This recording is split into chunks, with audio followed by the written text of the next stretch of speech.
Hello, my name is Raymond White, and I'm a senior music specialist in the music division here at the Library of Congress. It is my great pleasure to welcome you to the Rehearing Beethoven Festival, celebrating the 250th birthday of Ludwig van Beethoven. The Beethoven holdings in the music division are vast, rich, and extremely diverse. The great glory of the music division's world-class Beethoven treasures is, without a doubt, to be found in the manuscripts written in Beethoven's own hand. Several of my music division colleagues are discussing specific manuscripts from our holdings as part of our Beethoven's birthday celebration, so I won't go into great detail now. But suffice it to say that our Beethoven music manuscripts range from sketches to complete scores, and they include both early works and masterpieces from late in Beethoven's career. Just a few examples. Beethoven's early period is represented by the manuscript of the finale of his first string trio, that in E-flat major, Opus 3, which Beethoven may have started sketching before he left Bonn at age 22. Another early period work for which we have the complete manuscript score is his Romance in F major for violin and orchestra, Opus 50, composed in 1798. Our finest music manuscript is probably that for a late work, Beethoven's Piano Sonata No. 30 in E major, Opus 109. We also have sketches for two other late piano sonatas, No. 28 in A major, Opus 101, and the Great Hammerklavier Sonata, No. 29 in B-flat major, Opus 106. In addition, Beethoven's chamber music is represented by the manuscript of the Presto movement from his string quartet in B-flat major, Opus 130, as well as sketches for his string quartet in C-sharp minor, Opus 131. But the music division's Beethoven manuscripts are not limited to his own compositions. In the Moldenhauer archive is found a remarkable 23-page study manuscript in which Beethoven copied out the trio and sextet from the second act of Mozart's Don Giovanni, the complete vocal parts with sketches of the orchestral parts. This may strike modern concertgoers as something of an oddity, but in Beethoven's time it would not have been unusual for one composer to copy out music by another composer as a means of studying the work. In addition, we have a leaf of Beethoven's counterpoint exercises and rules for voice leading, which seems to have come from a notebook of similar material that Beethoven was working on in 1809.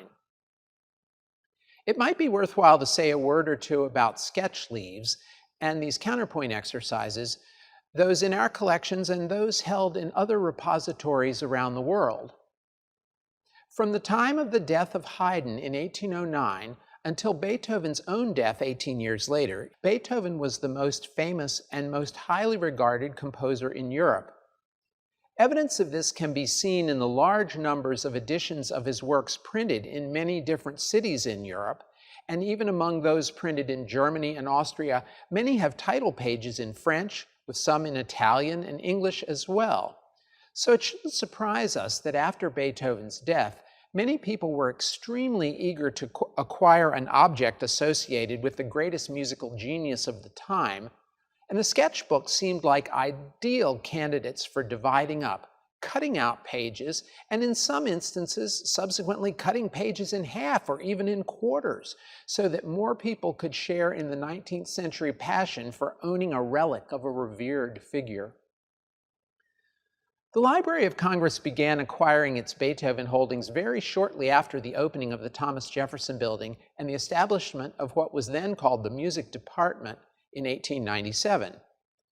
It was the goal of the division's first chief, Oscar Sonic, to build a world-class music library, one that would support advanced musicological study, and at the beginning of the 20th century, that meant he set out to acquire books and scores that would document the history of Western European music. In 1903, the division purchased the first of what would be many sets of complete works of important composers, and Bach and Beethoven were at the top of that list. And about the same time, the music division began to acquire the large segment of its Beethoven resources that do indeed consist of printed music and books. Regarding the printed music, the library has a class in its printed music holdings for the first editions, Class M3.3, and a search of the online catalog for Beethoven first editions identifies 269 records. But these first editions may not be precisely what one would imagine. Think of the first edition of a book, the first time it is published in its original version. That's the first edition. But with music of Beethoven's time, we can have a score. First edition, first issue. That's the original publication of the score. But it was not uncommon for the same engraved plates to be reused for a second issue of the publication with perhaps some additions. The first edition of the Ninth Symphony was published in late August of 1826. The next year, the plates were used again, this time with metronome markings added to produce the first edition second issue. The library also has a first edition set of instrumental parts, perhaps published a few months later than the score. And then there's the arrangement for piano four hands, published in 1829, and other arrangements as well. In addition to the literal first published scores and parts, Beethoven scholars are often interested in examining other early editions, perhaps the first German edition, the first French edition, and so forth. Many of these may be found among the Music Division's Beethoven first editions. And then there are books.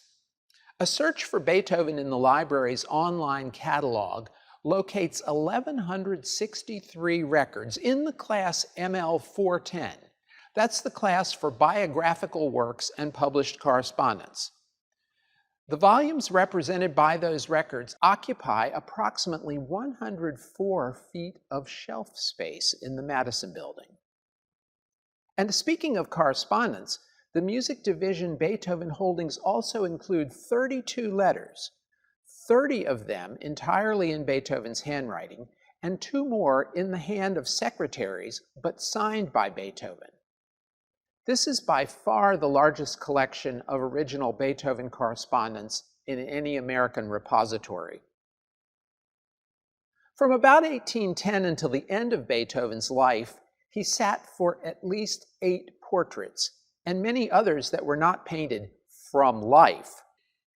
The Music Division holds many images of Beethoven, including the famous portrait by Johann Christoph Haeckel, painted in 1815, when Beethoven was 44 years old.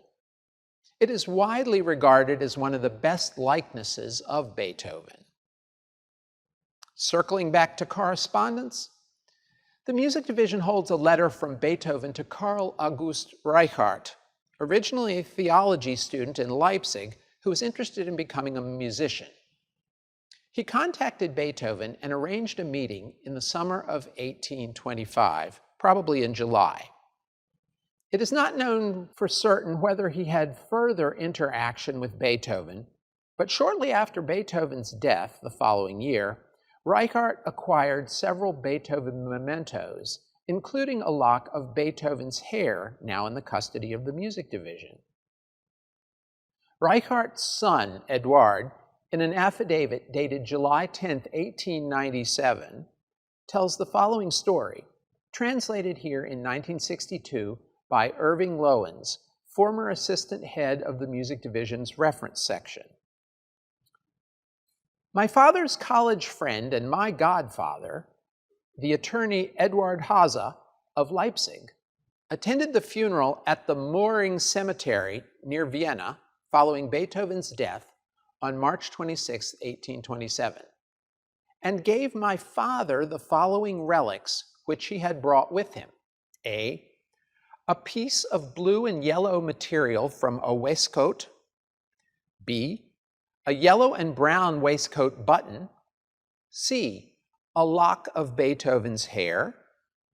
D, a piece of ribbon from his underdrawers. And E, a cloth-covered button from the same. Regarding A, B, C, D, and E of Beethoven's belongings, The enthusiasts there present almost came to blows. Thereafter, my father kept all these memorabilia, but because of repeated gifts, the lock of hair described under C above was reduced in number to 26 hairs. He repeatedly told me the manner in which they were acquired, and after his death, these memorabilia came into my possession.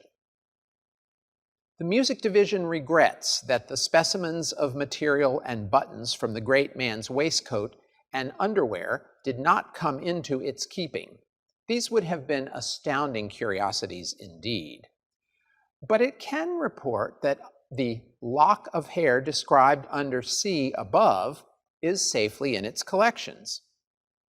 Because the lock of hair is wrapped with a piece of red thread and is preserved under glass, we have made no attempt to verify the accuracy of Eduard Reichardt's count of the number of hairs. However, the lock appears to consist of something in the neighborhood of the specified 26. For more than a century, the music division's large and growing collection of Beethoven holdings has provided resources for scholarly inquiry of all kinds. Many of these documents are available online now, and they have helped to provide inspiration for our Rehearing Beethoven Festival. Thank you for joining me today.